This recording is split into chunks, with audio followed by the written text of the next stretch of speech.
একটু আমরা সন্ধেবেলায় গেলাম খাইবার পাশে। তো এই যে এটা প্রতি বছর আমাদের এখানে আসে আর কি, শীতকালেই এই মেলাটা বসে আর কি, মানে খাবার মেলা আর কি। তো নানান জায়গার থেকে নানান রকমের খাবার আসে, মাছের আইটেম, মাংসের আইটেম, মিষ্টি অনেক ধরনের। তো এই যে এখন প্রথমে তো ঢুকেই টিকিটের লাইন, দেখো কত বড় টিকিটের লাইন দিয়ে টিকিট কেটে নিলাম আমরা।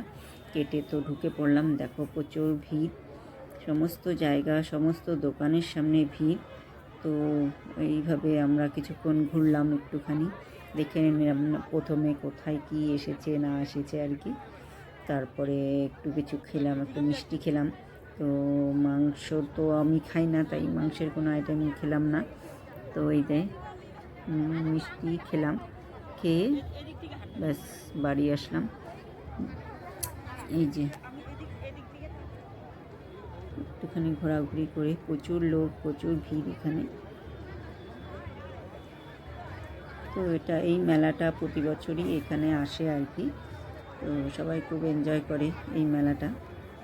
খাওয়ার সব বিরিয়ানি, নানান ধরনের বিরিয়ানি বলো, মাংসের আইটেম বলো, চিকেন, মটন, তারপরে অনেক মাছের আইটেম,